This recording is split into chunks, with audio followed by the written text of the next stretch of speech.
नमस्कार दोस्तों, मैं हूं आपका दोस्त दीपक अनुसुईया और आप देख रहे हैं कुश्ती का मेरा चैनल अनुसुईया 1974 कुश्ती रेसलिंग टीवी। तो दोस्तों, अभी मैं यहाँ पर लाड सोली सोनीपत नवीन पहलवान जी के अखाड़े पर आया हुआ हूँ और आज उनके जीवन को लेकर, उनके कुश्ती जीवन को लेकर मैं आपके सामने रूबरू होना चाहता हूँ। तो बात करेंगे कि उनका कुश्ती जीवन, उनके कुश्ती जीवन कैसे रहा और उसके बाद उन्होंने यहाँ पर जो अखाड़ा खोला है उसके बारे में थोड़ी सी बातचीत करेंगे और बड़ा इंटरेस्टिंग रहने वाला है। पहलवान जी नमस्कार। नमस्कार दीपक भाई। और हमारे साथ पहलवान जी है। रहने पहलवान गाँव नारी। हाँ, तो नाहरी से भी गुरु जी बैठे हैं हमारे साथ में। तो पहलवान जी, आपको वैसे तो किसी परिचय की जरूरत नहीं है, लेकिन थोड़ा सा हमारे दर्शकों को एक बार अपना नाम, गांव का नाम, थोड़ा सा जानकारी दे दीजिए।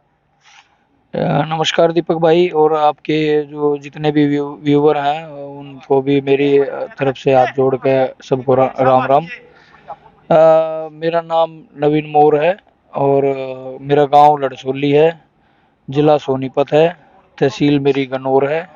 तो लाड सोली पहलवान जी का गांव, जहां पर मैं आया हूँ, बड़ा खूबसूरत गांव है। सरसों के खेत, गन्ने की खेती हमने या इसके आसपास, अखाड़े के आसपास चारों ओर देखी, बड़ा सुंदर माहौल है। तो पहलवान जी से पूछते हैं कि पहलवान जी, आप इस गांव में पैदा हुए? जी बिल्कुल, मेरा जन्म यही गांव में ही हुआ था। हाँ। और आपका स्कूल में या प्राइमरी एजुकेशन जो है? हाँ, हमारा ये 10वीं तक का स्कूल है हमारे गांव में, सरकारी। हाँ। और यहीं से ही प्राइमरी स्कूल से ही मैंने मतलब यहीं पे पढ़ाई शुरू करी थी और लगातार छठी क्लास तक मैं यहीं पढ़ाई करी है। छठी क्लास से के बाद में मैं वहाँ पे दिल्ली गुरु हनुमान जी के अखाड़े में चला गया। तो जब छोटे होते हैं बच्चे, तो उस टाइम उनको ये पहलवानी का शौक लगता है कि वो पहलवानी जो है, दंगल देखते हैं या कहीं पर कुश्ती अच्छी उन्होंने देख ली है या गांव में कोई बड़ा पहलवान है, तो आप कैसे पहलवानी की तरफ, मतलब आपका रुझान जो रहा? पहलवानी की तरफ मेरा रुझान, मेरे चाचा रमेश मोर हैं, वो पहलवानी करते थे, वो दिल्ली कैप्टन चांद्रूप जी के अखाड़े में। और मेरे चाचा हैं एक चांदराम मोर जी, वो कबड्डी के इंटरनेशनल प्लेयर रहे हैं और इंडिया टीम के कैप्टन भी रहे हैं, कबड्डी के अच्छे खिलाड़ी रहे हैं। तो वो मैं उनको देखा करता, वो यहाँ पे खेत में ही प्रैक्टिस करा करते, कबड्डी खेला करते। तो मैं उनको बैठा बैठा देखा जाया करता, तो मन में बस यही आया कि भाई मुझे भी मतलब गेम ही करना है। हाँ, मैं भी बनूंगा इनकी जी तरह। हाँ, उनकी तरह ही बड़ा बड़ा एक खिलाड़ी बनना है, क्योंकि चाचा इनाम जीत के लाया करते। उस टाइम तो इनाम में बाल्टी मिल गई, टोकनी मिल गई, कहीं साइकिल मिल गई, इस तरह कबड्डी में इनाम मिला करते। तो जो बड़े पहलवान होते हैं अमूमन, उनको देखकर जो है ये जो अच्छे पहलवान है, बड़े पहलवान है, आज भी हमारे देश में बड़े अच्छे पहलवान है, इनको देखकर नई पीढ़ी जो है आकर्षित होती है कि हम भी इनकी तरह बनेंगे। पहला जो अखाड़ा आपका कौन सा था? मेरा पहला ही और आखिरी मेरा एक ही अखाड़ा है, गुरु हनुमान जी का अखाड़ा। यहाँ से मेरे बड़े भाई जयदीप मोर और प्रदीप मोर, ये दोनों अखाड़े में गए थे। मेरे चाचा रमेश मोर पहलवान जी लेके गए थे उनको दिल्ली गुरु जी के पास।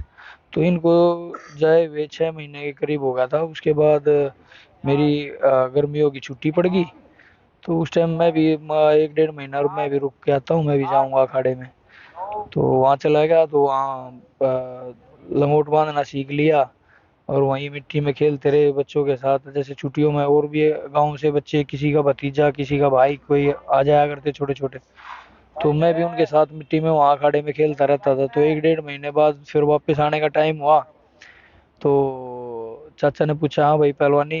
मैं पहलवानी ही करूँगा, मुझे घर नहीं जाना वापस, मुझे यहीं रह के पहलवानी करनी है और अपने आप को कामयाब बनाना है। तो बस उसी दिन से फिर वहाँ पे मेरी स्टार्टिंग होगी। तो इन्हें कहते हैं होनहार बिरबान के हो चिकने पात। वैसे जो बच्चा होता है घर से दूर जाता है तो उसे याद आती है फैमिली की। नहीं नहीं, हमारे लेकिन पहलवान जी कह रहे हैं कि मुझे लगा कि अब मुझे बनना है कुछ, मुझे यही रहकर पहलवानी करनी है।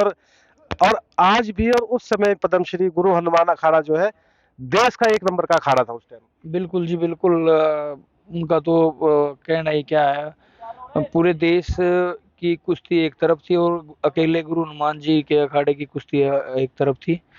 हिंदुस्तान में अगर जो कोई भी देश में टीम एशियन गेम में, ओलंपिक में या वर्ल्ड चैंपियनशिप में टीम जाती थी, तो 10 वेट अगर जो इंडिया के जाते थे, तो 9 वेट या 8 वेट हमारे गुरु जी के शिष्य होते थे उसमें।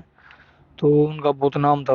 बहुत मतलब जैसे कि पहलवान जी बता रहे कि इतना 10 वेट होते थे, 9 या 8 मतलब अपने होते थे, तो मतलब इतनी मेहनत वहां पर होती थी। थोड़ा सा अपने उस उन शुरुआती दिनों के जीवन के बारे में पहलवान जी बताइए कि आप मतलब कैसे उन दिनों आप मतलब पहलवानी क्या करते थे, कौन कौन से अच्छे पहलवान वहां उस टाइम थे, और किस तरह से मतलब आपने अपने आप को निखारा वहां पर। मैं गया जब उस टाइम पे भगत पहलवान जी थे, जो यूपी पुलिस में अब डीएसपी हैं। हाँ जी। वो भारत केसरी बड़े पहलवानों में गिनती थी उनकी। तो वही थे उस टाइम पे। उसके बाद में फिर राजीव तोमर हो गए थे, और अनुज चौधरी था, सुरजीत मान बड़ी बड़ी कुश्तियां लड़ा करता सुरजीत मान। हालांकि वजन वेट हल्का था उसका, हाँ हाँ। लेकिन कुश्ती अच्छी मतलब बड़े पहलवानों से लड़ता था। सुरजीत मान था, संदीप राठी था, चांद पहलवान था नरेले वाला, अब डिप्टी कमांडेंट है सीआरपीएफ में। तो ये अच्छे पहलवानों में गिनती थी इनकी, सब अच्छे टॉप लेवल पे थे, और हम इनके सामने बच्चे थे, मतलब हाँ। हमने स्टार्टिंग करी थी उस टाइम। तो इतने बड़े पहलवानों के बीच में रहकर पहलवान जी को भी लगा होगा कि मुझे एक अच्छा पहलवान बनना है। दीपक भाई स्टार्टिंग में तो जैसे हमारे ऊपर तो मतलब ध्यान था ही नहीं किसी का भी। जैसे हाँ ये थे हाँ बच्चे छोटे हैं भाई, लंगोट बांध के हाँ मिट्टी में इधर खेल लिए उधर खेल लिए, अपने बड़े भाई रहे करते उनके बादाम रगड़ दिए ऐसे। तो फिर एक बार गुरुजी के पास एक मैसरू का था एक लड़का, वो गुरुजी का खाना बनाता था अच्छा। और पहलवानी भी करता था, और गुरुजी ही अपने पास खिलाते थे उसको खाना हाँ वाना। हाँ वो मैं अखाड़े में जैसे गया तो वही बच्चा ही था वैसे, हाँ। लेकिन हमारे से पहले अखाड़े में जा रखा था वो, सीनियर बच्चा। सीनियर था मतलब ये लगा लो। तो उसको कुश्ती लड़नी आती थी, हाँ तो वो काफी तगड़ा था हमारे से। तो हाँ। वो उसके फादर ने कुछ गुरुजी को बोल दिया, तो गुरुजी ने उसको भगा दिया अखाड़े से, अच्छा और वो चला गया गुरु बद्री अखाड़े में, अच्छा। वो लड़का। हाँ तो करीबन 7-8 महीने बाद मेरे जाने के, मतलब अखाड़े में 6 या 7-8 महीने बाद एक नरेला दंगल होता है, वो अब भी होता है, माता का दंगल होता है, हाँ हाँ। मनसा देवी का। हाँ जी। वो हर 6 महीने में होता है। हाँ तो वहां पे वो चला गया था अखाड़े से। हाँ तो मैं 6-7 महीने धीरे धीरे वेट बढ़ गया, हाँ मैं तगड़ा होने लग गया। तो नरेला दंगल में वो भी आ रहा था हाँ बद्री अखाड़े से, हाँ और हम भी जा रहे थे। तो उसने सोचा भाई ये लड़का था उस टाइम पे, तो इसको पकड़ के मार ले। हाँ तो उसने बोला भाई यार लड़ेगा। मैंने सोचा मैं तगड़ा था, मैं नहीं लड़ता। तो हाँ फिर वो चांद पहलवान था, वो बोला यार बोला लड़ तू चल, हाँ। लड़ बोला कुछ नहीं होता। तो मैंने दीपक भाई उसको 1-2 मिनट में ही मतलब पकड़ के मरोड़ के चित कर लिया चिट उसको। कर लिया। तो वो बात फिर गुरुजी को आके बताई कि हाँ भाई ये गुरुजी इसने उसको खलीफा को मार लिया। हाँ तो बस उसी दिन से ही गुरुजी ने मतलब मेहर करनी मेरी शुरू कर दी, हाँ। और उसी दिन से कहना शुरू कर दिया था भाई बड़ा पहलवान बनाऊंगा इसको, 2-2 लाख रुपए की कुश्ती लड़ाऊंगा। तो उस दिन से मेरी मेहनत स्टार्ट हुई थी, ये लगा लो। हाँ। तो गुरुजी ने पहलवान जी की जो है मेहनत को नोटिस किया, और जिन बच्चों के ऊपर गुरुजी की छाया पड़ जाती है, गुरुजी की मतलब जो कृपा दृष्टि हो जाती है, तो वो निकल ही जाते हैं। हाँ बिल्कुल, उनका गुरु आशीर्वाद तो ऐसी चीज है। बिल्कुल बिल्कुल उन्होंने आशीर्वाद दिया था। उसके बाद मैंने फिर पीछे मुड़ कर नहीं देखा। उसके के बाद तो मतलब दिन पे दिन बढ़ोतरी होती गई, और अच्छी कुश्तियां लड़ने लग गए। एक जामा मस्जिद दंगल होता था, वो शायद अब बंद हो होता है, गया। अभी होता है। हाँ अभी स्टार्ट हुआ है दोबारा, हाँ बीच में हाँ। बंद हो गया था बंद हो काफी गया दिन। था, हाँ जी। तो जामा मस्जिद के दंगल ने हमारे कुश्ती को बहुत बढ़ावा दिया, हाँ क्योंकि हर संडे को वो दंगल होता था। वहाँ पैसे तो हमारे को 1 रुपया, 2 रुपये, 5 रुपये, 10 रुपये ऐसे मिलते थे। 10 रुपये तो मतलब हम उस टाइम पे बहुत माना करते। हाँ ये 99 की, 98, 99, 2000 की बात है। तो हमारे 10 रुपये मिल जाया करते, तो बहुत खुश होया करते भाई 10 रुपये मिल गए, छोटी छोटी कुश्ती होया करती। लेकिन वो पैसे की बात नहीं है, वहाँ एक टूर्नामेंट मिल जाता था बच्चे को, कंपटीशन मिल जाता था। कंपटीशन मिल जाता था, और एक टारगेट हो जाता था भाई जैसे आज किसी के साथ कुश्ती बराबर रहेगी तो हाँ वहाँ एक सुल्तान ठेकेदार होया करते। हाँ। हाँ वो मतलब हाथ मिलवा दिया करते कि भाई हाँ ये कुश्ती 2 हफ्ते बाद फिर होगी। हाँ तो वो बच्चे को टारगेट मिल गया, हमारे को टारगेट मिल जा रहा था भाई हाँ। 2 हफ्ते बाद वो मारना है, इससे लड़ना है। उसको चित करना है। हाँ तो वो एक टारगेट मिलने के बाद अच्छी मेहनत होया करती है, वो तो फिर धीरे धीरे बढ़ोतरी होती गई, वो तो वहीं से चढ़ना शुरू हो गए थे। तो मतलब ये वास्तव में सही बात है कि ऐसे दिल्ली के पहलवानों को तो याद होगा कि हर पहलवान लगभग लगभग वहां पे जो है हाँ खेल चुका बिल्कुल। है। वहां हमने पे। हमने हाँ देखो वहाँ 1 रुपए की कुश्ती भी लड़ी, 5 की, 10 रुपए की भी लड़ी, और लास्ट कुश्ती में वहाँ पे 31,000 रुपए की दिल्ली केसरी का खिताब का दंगल हुआ 2005 में, दिल्ली केसरी का। तो वहाँ मेरी अपना सेमीफाइनल में बिरजू को चित किया मैंने, बिरजू पहलवान को। और फाइनल में नरेंद्र खुडनिया पहलवान है, छत्रसाल स्टेडियम का, रेलवे में है वो भी, कोच भी लग गया उसको हराया मैंने। और क्वार्टर फाइनल में वीरेंद्र गुंगा हमारे अखाड़े का ही था, उसके साथ कुश्ती आई थी, उसको भी हराया था मैंने। तो वहाँ ये लगा लो 5 रुपए 1 रुपए से लगा के, और मैंने लास्ट इनाम 31,000 रुपए का जीता वहाँ दिल्ली केसरी का खिताब जीत के। और उसके बाद मैंने वहाँ दंगल लड़ने बंद किए थे। तो इस तरह पहलवान जी जो है धीरे धीरे धीरे गुरु जी के नोटिस में आए और धीरे धीरे एक अच्छे पहलवान बनने की तरफ अग्रसर हो लिए।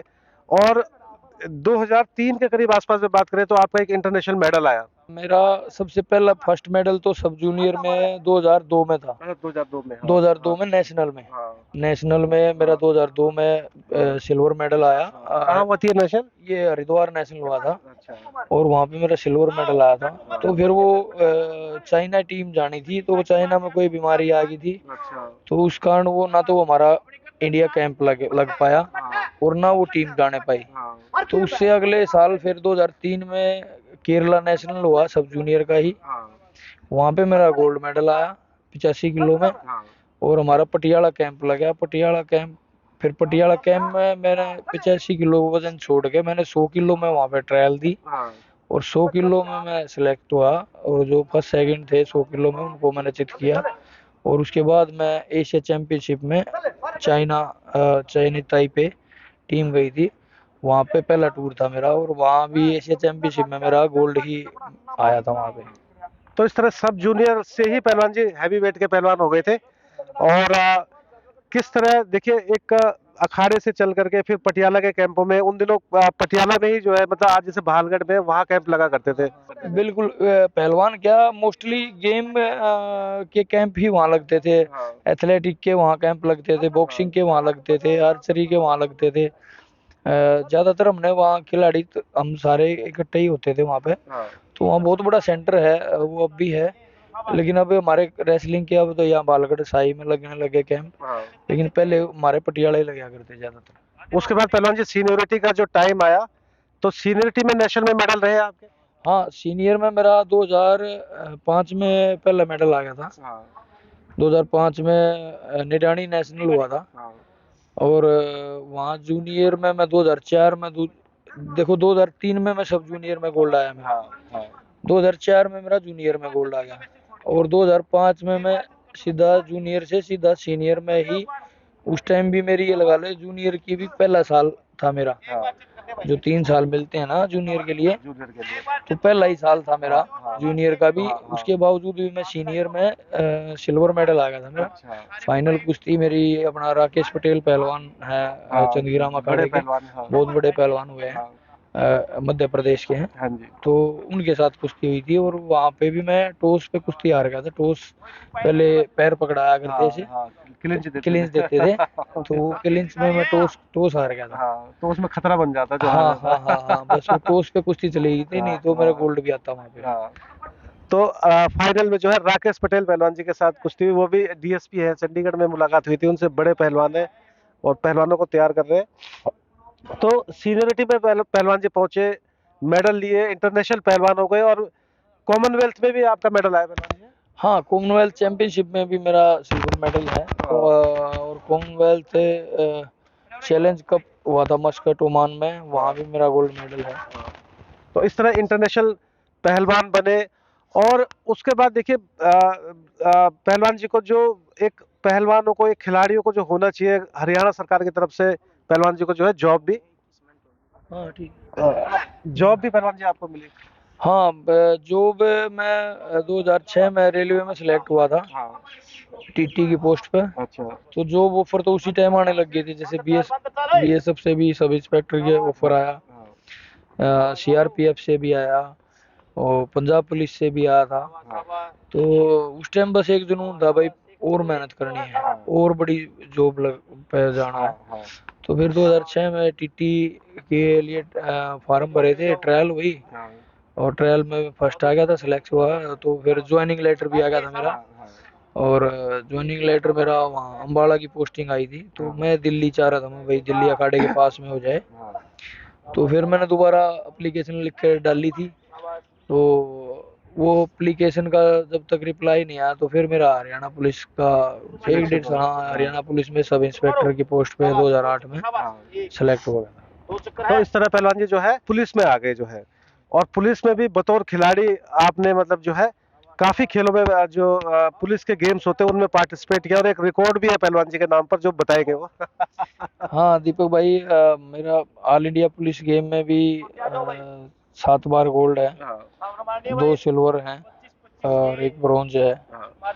और वर्ल्ड पुलिस गेम में भी मेरे 5 गोल्ड मेडल हैं और 1 ब्रॉन्ज मेडल है। मेरी यादगारी में मेरे ख्याल से किसी खिलाड़ी के पास नहीं है अभी वर्ल्ड पुलिस के 5 गोल्ड मेडल हाँ।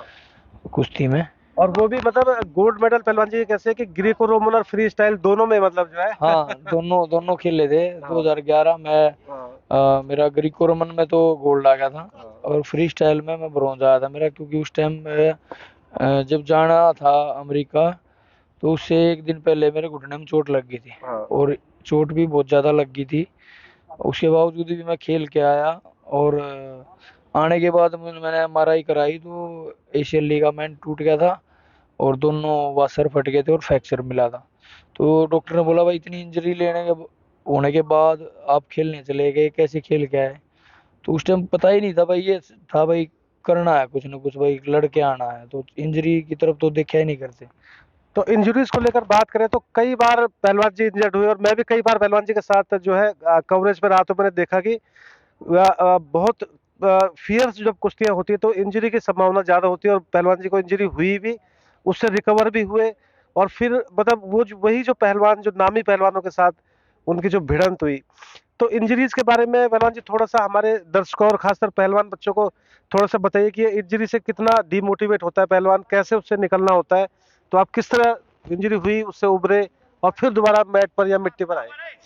दीपक भाई, सबसे पहली इंजरी मुझे हुई थी 2003 में, हाँ, जब कैडेट का नेशनल खेलने जा रहे थे हम। हाँ, तो 2 दिन पहले ही घुटने में ज़्यादा चोट हो गई थी, स्वेलिंग काफ़ी आ गई थी। हाँ, तो एक बार तो वहाँ जाने के लिए मना भी हो गई थी, तो मैं फिर रिक्वेस्ट करी अपने चाचा से, चाचा ने मना कर दी, भाई नेशनल में नहीं जाना, कुश्ती नहीं लड़ी जाएगी तेरे से। हाँ, तो मैं ये सोचता रहा यार, 1 साल मेहनत कर रखी है हाँ, और ये खराब जाएगी। ये बड़ा दिक्कत है। हाँ, तो फिर मैं एक दूसरे से सिफारिश लगवा के भाई चाचा को बोल दो जाने देंगे। तो 3 दिन हमारे को ट्रेन में लगे थे, हाँ, और ट्रेन में भी मेरे साथ हादसा हो गया था कि ट्रेन में वो, मैं अपने युवा जो पहलवान है उनको भी बोलना चाहूंगा, हाँ, हम भी उस टाइम नादान थे। हाँ, गलती हमारे से ये हो गई थी कि हम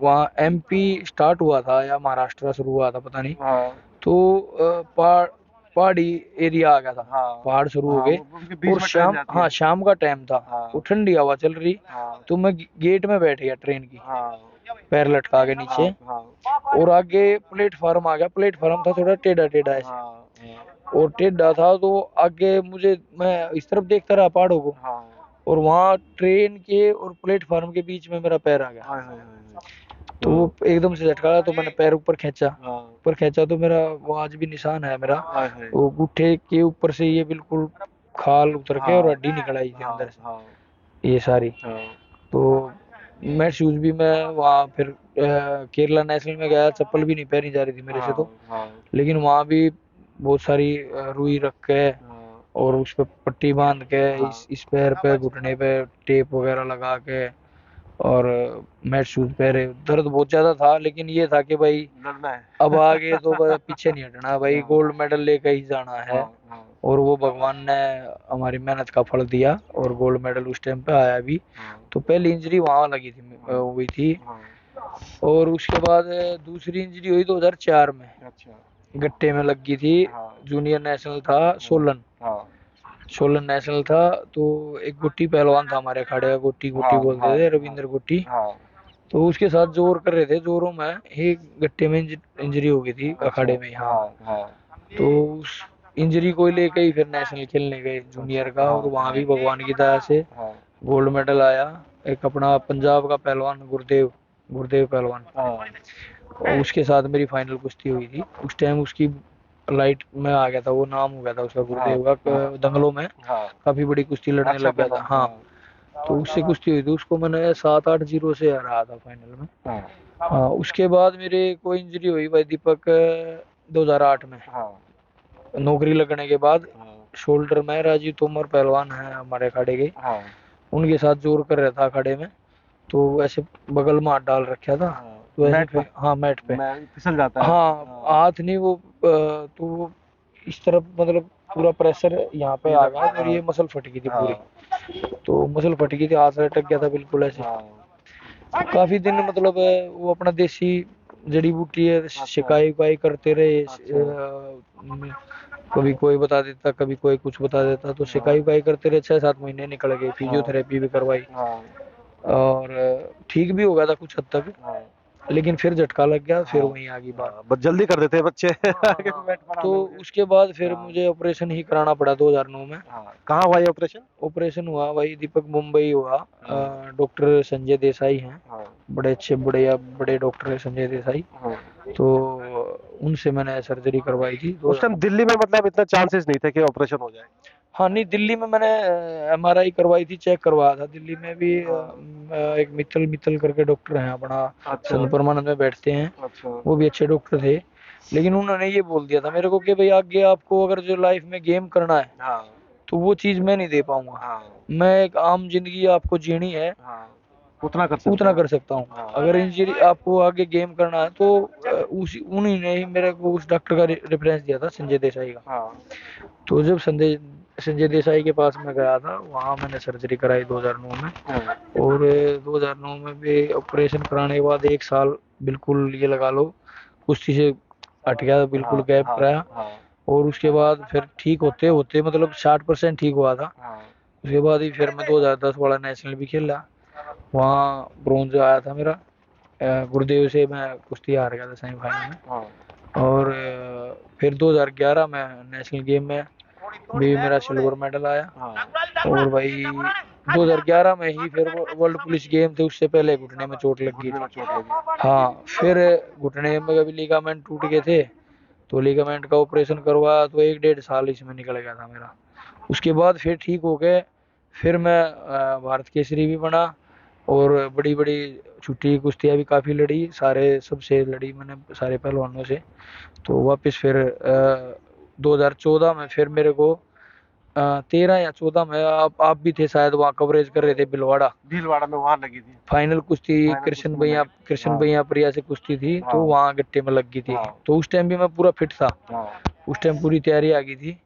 और बस वो लेकिन भगवान फिर वहां चोट हाँ, लग गई वहाँ इंजरी हुई थी, तो 6 महीने फिर वहाँ रेस्ट हुआ, तो काफी मतलब हाँ संघर्ष भरा रहा है जीवन। तो जीवन में संघर्ष देखिए कैडेट टाइम में ही चोट लग गई और जैसे जैसे कैरियर ऊपर जाता रहा चोटें भी लगती रही रिकवर भी होते रहे तो ये मतलब पहलवान जी उन बच्चों के लिए एक प्रेरणा स्वरूप है कि भाई आपको चोट लग गई है अगर तो एक अच्छा इलाज आप अपना करवाइए और एक कैडेट कैडेट क्या है दीपक भाई, मेरे तो पहलवानी शुरू करने से पहले ही मेरे साथ एक यहाँ पे हो गया था, ट्रेजेडी हो गई थी एक गांव में, जैसे बुखार हो गया था मुझे। तो वो बड़े वाली सिस्टर थी, वो लेके चली गई मुझे, वो यहाँ गांव में डॉक्टर बैठा करता है, हम तो छोटे बच्चे थे उस टाइम। तो उसने इंजेक्शन लगाया, वो कूल्हे में इंजेक्शन लगाया, तो पता नहीं कोई नस में लग गया, तो मेरा पैर बिल्कुल लटक गया था। हाँ, पैर बिल्कुल लटक गया, चप्पल भी नहीं पहनी जा रही थी। तो काफी दिन दवाई खाई, काफी दिन मालिश करी इसकी, साइकिल चलाई, तो 2-3 साल में इससे जूझता रहा। नर्व काट दी उसने हाँ, तो हाँ बिल्कुल पैर लटक गया था, काम करना छोड़ गया था। लेकिन भगवान के बस वो अच्छे कर्म कर रखे थे हमारे माँ बाप ने भी, हमारे परिवार ने, और हमने भी कोई अच्छा कर रखा था, तो पैर में जान आ गई थी। उसके बाद अखाड़े में गया था दीपक भाई मैं, तो ये लगा लो बचपन से ही मतलब संघर्ष संघर्ष करना लगे पड़ा रहेंगे जी। तो मतलब आप भी वापस आ सकते हैं आपको लूज होप करने की जरूरत नहीं है और हमारे बहुत सारे और पहलवान हैं, जैसे योगेश्वर दत्त पहलवान जी उनको काफी चोटें लगी है हाँ, उनको भी बहुत बहुत चोट लगी। और ये था पहलवान जी का मैट लाइफ और मैट और मिट्टी के दोनों उम्दा पहलवान हैं नवीन मोर पहलवान। तो अब हम थोड़ा सा मिट्टी की तरफ बात करते हैं। पहलवान जी मिट्टी में भारत केसरी पहलवान रहे और मैंने पहलवान जी को देखा कि जो हम दंगलों में, जब पहलवान जी के साथ में दंगलों में गया, दूर दराज के दंगलों में, खेतों में अखाड़ा होता है, ये हमारा अखाड़ा तो, हमारा अखाड़ा इन हाउस अखाड़ा है, लेकिन दंगलों के अखाड़े खेतों में अक्सर बना दिए जाते हैं, और उस पूरे खेत में अपने विरोधी से लड़ के, और विरोधी भाग रहा है उसे खींच खींच के चित करना, ये नवीन मोर का जो मतलब यूएसपी था खेल का। तो पहलवान जी से बात करेंगे। दीपक भाई तकरीबन उस टाइम के सभी पहलवानों से कुश्तियां हुई है मेरी। हाँ। और सबसे ज्यादा कुश्ती मेरी जोगिंदर उचंदी पहलवान है। रुस्तम पहलवान रहे हाँ, देश रुस्तम बड़ा पहलवान है। उस टाइम पे उसके साथ मेरी बहुत कुश्तियां हुई। के। हाँ। और ये हमारे लिए लगा लो, हर सीजन में हमारी 25-30 कुश्तियां हर सीजन में हो जाया करती। हाँ। और हर कुश्ती मतलब लाख बाग की कुश्ती होया करती। हाँ। बिल्कुल ये लगा लो, पब्लिक भी पंजे पंजा पे बैठ जाया करती देखने के लिए। और भाई रुस्तम हिंद केसरी पहलवान है, दो टॉप के पहलवानों को देखने के लिए जनता मतलब दंगल सफल हो जाया करती है वो। हाँ हाँ हाँ, तो उस टाइम पे क्योंकि लड़ने में पहली छुट्टी पे राजीव तोमर और सोनू पहलवान थे मांडोठी वाले। हाँ। और दूसरी नंबर पे कुश्ती हमारी हुआ करती। लेकिन फिर एक टाइम ऐसा आया हाँ। कि उनको भी लोग, कमेटी वाले या पब्लिक बोल दिया थी भाई इनको हटाओ हाँ। और इनकी पहली पहली इनकी कुश्ती पहली कराओ। हाँ। तो हमारी फिर पहली पहली कुश्ती होने लगी थी। और काफी दिन हम कई साल जैसे बराबर कुश्ती हमारी चलती रही दंगलों में। लेकिन बहुत काटा कुश्ती होती थी। तो मतलब मिट्टी में बड़े रिकॉर्ड पहलवानों के साथ अभी तक जो पहलवान आज के डेट में, पहलवान जी ने जो पहलवानी को विदा करके अब अखाड़ा चला रहे, उससे पहले तक के जो बड़े पहलवान थे, जैसे अभी लास्ट में कृष्ण कृष्ण भैयापुरिया थे, जैसे उसके साथ कुश्तियां हुई है। हाँ, कृष्ण से भी हुई है। कृष्ण तो जैसे हमारे जूनियर है, बाद में आया। हाँ। लेकिन हम छोड़ने वाले थे, हाँ। इंजरी से निकले थे, तो उस टाइम भी कुश्तियां हुई हैं हाँ। कृष्ण से भी। हाँ। और अपना सोनू मांडोठी वाला था बड़ा पहलवान, हाँ। उससे भी मेरी कुश्ती हुई। हाँ। हाँ, रोहित पटेल से भी मेरी 5-6 कुश्तियां हुई। हाँ। मैं मैट पे हुई। लेकिन हाँ। मिट्टी में हमारी एक बार कुश्ती बंधी थी। महाराष्ट्र में दंगल होता है कुंडल, हाँ। कुंडल बहुत बड़ा दंगल दंगल, होता बहुत है। बड़ा हाँ। दंगल होता हाँ। है। तो हाँ। वहां पे रोहित पटेल की मेरी कुश्ती डली थी। लेकिन जब हमारी कुश्ती का टाइम आया, हाँ। वार्म अप हो रहे थे, तो उस टाइम बहुत तेज बारिश आ गई थी अच्छा। अखाड़े में। कैंसिल हो गया। अखाड़े में हाँ, घुटने घुटने पानी भर गया था, तो हाँ। वो कुश्ती कैंसिल हो गई थी। हाँ। और नरेंद्र खुडनिया था, मौसम खत्री। मौसम खत्री, हितेश पहलवान, हाँ, हितेंद्र पहलवान के साथ हितेंद्र, में। हाँ हितेंद्र बेनीवाल, और मतलब जो हरकेश खली। हरकेश खली। हाँ, हरकेश इसके खली से, हरकेश खली के साथ कहाँ कुश्ती हुई? हरकेश खली से भी हमारी कम से कम 7-8 कुश्तियाँ, 8-10 कुश्तियाँ हुई हैं हमारी। हाँ। मतलब इन कुश्तियों में सतेंद्र मोखरिया का भी नाम है। हाँ, सतेंद्र से भी कुश्ती हुई है मेरी। हाँ। सतेंद्र से 2 कुश्ती हुई है। हाँ। हाँ तो जो मिट्टी में जिन जिन टॉप पहलवानों ने लड़ा है अपने समय में, पहलवान जी के करंट टाइम में, सारे जो टॉप पहलवानों से पहलवान जी की कुश्ती हुई है। और हार जीत तो चलती रहती है, पर जो कुश्ती का मजा जो है वो आप देख सकते हो, नेट पर पड़ी हुई कुश्तियां। और मोस्टली जो है पहलवान जी दबाव में रहे, पहलवान को दबाव दाब करके रहे अपने विरोधी पहलवान को, ये जो है इनकी खासियत थी।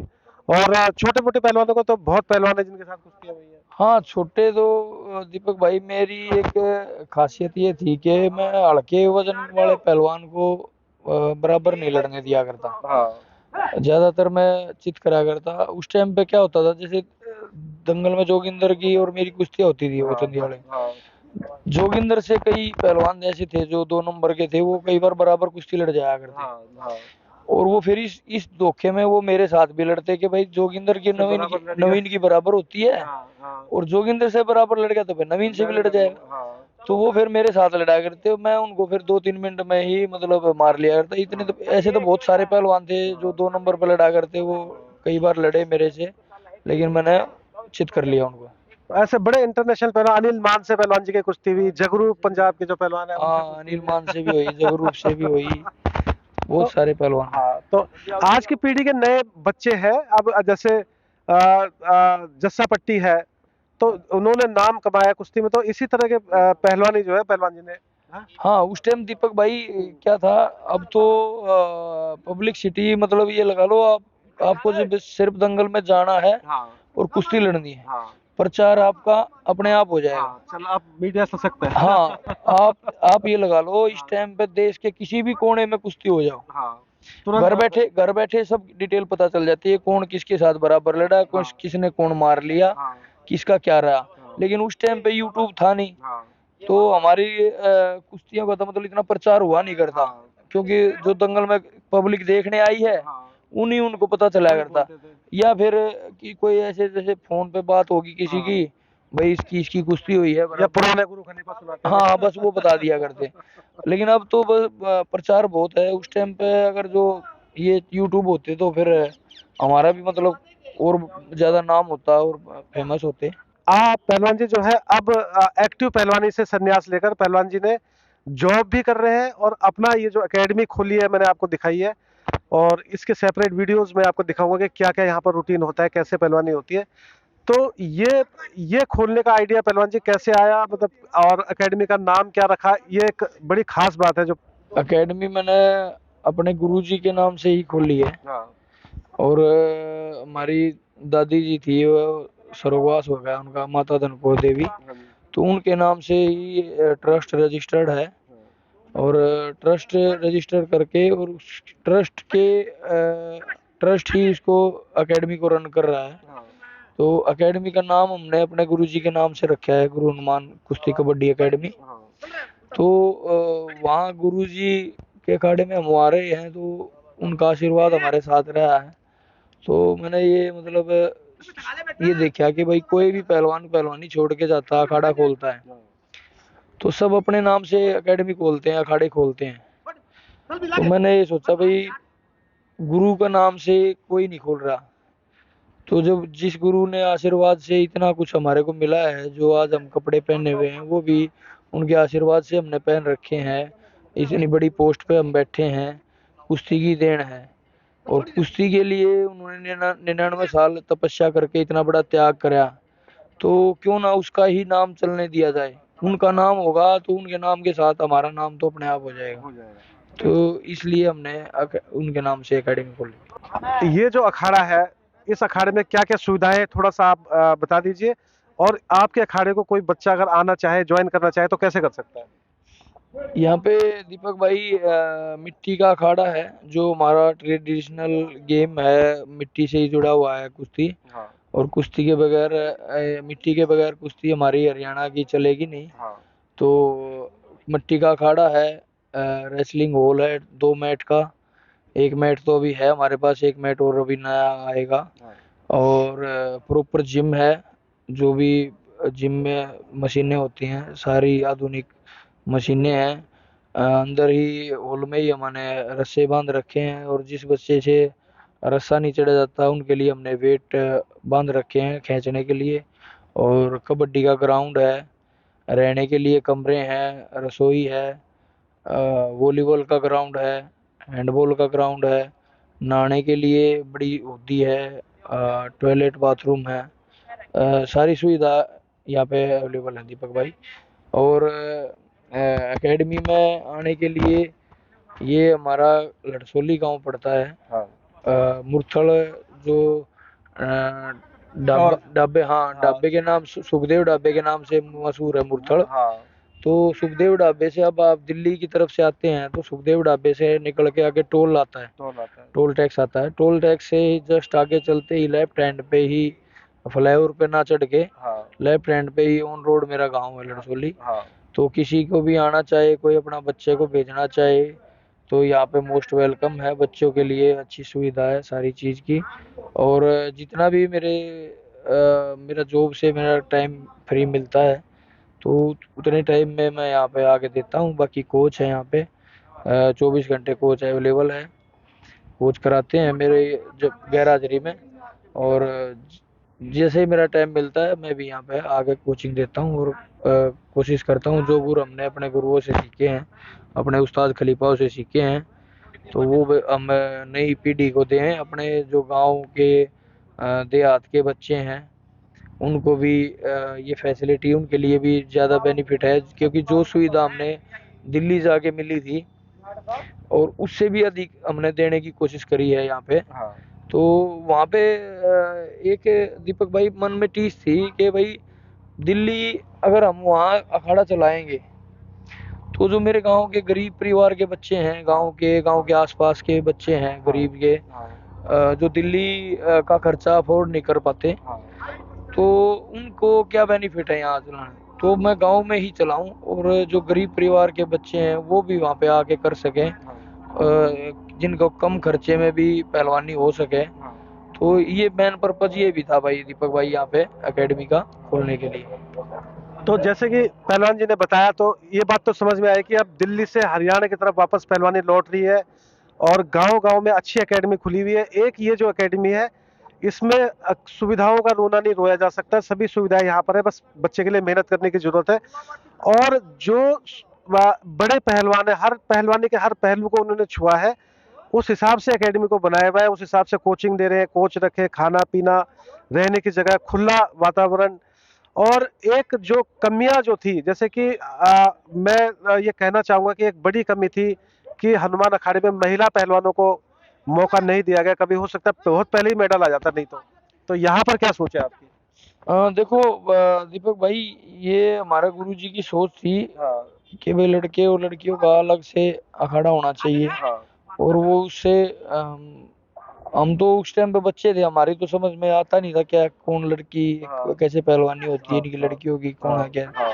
लेकिन अब समझ में आता है, उस टाइम गुरुजी अगर जो एक लड़कियों का भी अलग से अखाड़ा खोल देते। पर वैसे ही बहुत भीड़ भाड़ भी थी। हाँ वहाँ भीड़ तो थी, लेकिन अलग से बोल रहा हूँ खोल मैं, देते तो अलग से खोल देते। मेडल आ जाता। हाँ तो गुरुजी के हाथ में ऐसा जस था हाँ। कि वो आज से बहुत साल पहले ही ओलंपिक का मेडल वो देश को दे दे चुके सकते। होते। हाँ।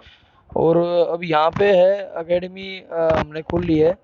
तो हमारे पास लड़कियां भी आती हैं रेसलिंग करने और कबड्डी भी खेलने आती हैं। हाँ। वो हमारे गांव की हैं लड़कियां, वो सुबह शाम प्रैक्टिस करने आती हैं और चली जाती हैं वापस। तो उनके लिए भी असुविधा है। तो वो जो कमी थी पहलवान जी ने वो भी पूरी करी कि महिलाओं को भी मौका दिया जाना चाहिए। और वो मिस करते हैं कि अगर काश गुरुजी ने उस टाइम अगर महिलाओं का अलग से कहीं पर खोला होता तो भारत को पहले ओलंपिक मेडल मिल जाता। आज जो महिलाओं ने देश को ओलंपिक मेडल दिया है। हाँ बिल्कुल, ये जो 2016 में साक्षी मलिक का मेडल आया, तो ये काफी साल पहले आ चुका होता अगर जो गुरुजी इस तरफ थोड़ा सा और ध्यान दे देते। तो चलो कोई नहीं, ठीक है, हम लगे हुए हैं और आप जैसे भाई लगे हुए हैं, तो ये आगे भी आएंगे। और कंक्लूड करते हैं बात को। और मैं पहलवान जी से इस सिर्फ लास्ट में एक बात कहना चाहता हूँ कि जो भावी पहलवान है, आने वाले पहलवानों की पीढ़ी है, उनको आप क्या मैसेज देना चाहते हैं? दीपक भाई, सबसे पहले तो युवा पीढ़ी जो आने वाली है, और जो आजकल नशे पते की तरफ ज्यादा भाग रहे हैं, क्योंकि छोटे छोटे क्लासों में हमने सुनने में आता है कि जो 5वीं क्लास में बच्चे हैं, 6ठी क्लास में बच्चे हैं, वो बीड़ी पी रहे हैं, सिगरेट पी रहे हैं, तम्बाकू खा रहे हैं। और उससे भी बढ़ के अब कहीं कहीं सुनने में आता है इंजेक्शन इंजेक्शन वगैरह लगा रहे हैं नशे के। तो इससे बिल्कुल दूर हो जाए, नेचुरल डाइट खाएं। देसी जड़ी बूटियां खाने के लिए हमारे पास बहुत सारी हैं। हिंदुस्तान की जो आयुर्वेदिक पद्धति है, उसको विदेशी चुरा के ले गए, और विदेशी उस पर काम कर रहे हैं और उससे अपना उपचार भी कर, बहुत सारी जगह उससे उपचार भी कर रहे हैं। लेकिन हमारा अपनी संस्कृति से दूर होते जा रहे हैं हिंदुस्तान के लोग। तो उससे जुड़े और ये चीज ना खा के, जैसे कई रेसलिंग करने वाले बच्चे या कबड्डी खेलने वाले या उस तरह के कोई इंजेक्शन सुनने में आता है कई जगह, फलाना ऐसे पकड़ा गया, वो वहाँ यूज करते हैं। तो वो ना करें, वो जिंदगी के साथ खिलवाड़ है। गेम प्लेयर आप बनोगे ना बनोगे वो तो अलग बात है, लेकिन आप आम जिंदगी से भी हाथ धो बैठोगे। तो मेरे भाइयों से, छोटे भाइयों से नम्र निवेदन है कि इस तरफ बिल्कुल ना जाएं और अपना देसी डाइट खाएं, नेचुरल खाएं और अच्छी पहलवानी करें, गेम की तरफ आएं ज़्यादा से ज़्यादा। और मैं पेरेंट्स को भी बोलना चाहूंगा कि अपने बच्चों पे ध्यान दें, क्योंकि आज भागदौड़ भरी जिंदगी होगी दीपक भाई। और सब कमाने के पीछे भाग रहे हैं पैसे के, तो बच्चों की तरफ इतना ध्यान दिया नहीं जाता। तो बच्चे जब दूसरी लाइन में चल के और बहुत स्पीड पकड़ लेते हैं ना, हाथ से निकल जाते हैं। तो उस टाइम पेरेंट्स का ध्यान जाता है। तो उस टाइम फिर हाथ में लगता नहीं कुछ भी, वो गाड़ी बहुत दूर जा चुकी होती है। तो मैं भी यही कहता हूँ कि भाई सब अपना बच्चों का ध्यान रखें और ज्यादा से ज्यादा गेम बच्चों को खिलाएं, क्योंकि गेम करने वाला बच्चा नशे से दूर रहता है, वो अच्छा खाने की तरफ ध्यान देता है, अच्छा रेस्ट करेगा, अच्छा सोएगा, पढ़ाई में भी जाएगा, अपने बड़े छोटे की इज्जत करेगा। हमारा कुश्ती में देखा हुआ दीपक भाई, हमारा कल्चर ये है कि बड़े छोटे की बहुत रिस्पेक्ट है, परंपरा सीनियर हमारी। जूनियर हाँ। जो हमारा है। गुरु शिष्य हाँ, परंपरा। गुरु शिष्य परंपरा हमारी कुश्ती में अभी बाकी बची हुई है बहुत। हाँ, हाँ। हमारे बच्चे अपने बड़ों को जैसे थोड़ा सा भी सीनियर होगा उसके भी पैर छूते हैं, पैर छूते हैं। नमस्ते करते हैं। सुबह हाँ। शाम अखाड़े में जब आएंगे हाँ। तो उनके पैर छूते हैं, नमस्ते करते हैं अपने गुरुओं का। लेकिन बाकी गेम में ये चीज़ नहीं है, हमारी कुश्ती में बची हुई है। तो पेरेंट्स को यही है कि भाई प्रोफेशनल गेम ना करा के, भाई हमने पहलवान नहीं बनाना, कोई बात नहीं, लेकिन उसको फिजिकल फिटनेस के लिए दिन में सुबह या शाम 1 घंटा दौड़ भाग, कम से कम करनी चाहिए। दौड़ भाग, योगा वगैरह, पीटी वगैरह वो जरूर करनी चाहिए। तो पहलवान जी ने बताया कि कैसे एक खिलाड़ी बनना जरूरी है, जीवन में थोड़ा बहुत खेल करना जरूरी है, और कैसे एक अच्छा सफल खिलाड़ी बना जा सकता है। नशे पत्ते से दूर रहना बड़ा जरूरी है, गुरु शिष्य परंपरा का पालन करना बड़ा जरूरी है, माँ बाप को बच्चों पर ध्यान देना बड़ा जरूरी है, और इस प्रकार से एक अच्छे पहलवान बन जाते। तो एक बार लास्ट में गुरु जी का एक डायलॉग हो जाए। पहलवान जी क्या था वो, कि गुरु गुरु सिखाते हैं क्या? गुरु जी गुरु सिखाते, चेले गजब ढाते। हाँ। तो ये थे नवीन मोर पहलवान जी, जिन्होंने अपने गुरु जी से गुरु सीखे और गजब ढाया। और आज पहलवान जी ने समय दिया मेरे चैनल के लिए, बहुत बहुत धन्यवाद पहलवान जी आपका। तो ये थे नवीन मोर पहलवान जी, और इनके जीवन के बारे में हमने सुना, और इनके अखाड़े के हमने देखा। एक सेपरेट वीडियो आपको देखने को मिलेगी कि किस तरह यहाँ पर एक्टिविटीज होती है, और इस तरह की वीडियो लेकर मैं आपके सामने आता रहूंगा। दोस्तों, आप सब लोगों का बहुत बहुत धन्यवाद। पहलवान जी का नंबर अगर आप मांगेंगे मेरे से तो मैं दे दूंगा, या उसको फ्लैश किया जा सकता है, फ्लैश कर सकते हैं पहलवान जी का नंबर। अगर कोई बच्चा आना चाहे तो वो बात कर सकता है, बाकी बातें आप व्हाट्सएप मैसेज में या मेरे से कर सकते हैं। तो इस तरह की वीडियो, आप लोगों के कमेंट्स, आप लोगों के सजेशंस, कैसे लगी आपको वीडियो, इसकी दरकार रहेगी। और एक नई वीडियो लेकर एक नए अखाड़े में मैं आपको मिलूंगा। तब तक के लिए धन्यवाद। जय हिंद, जय भारत।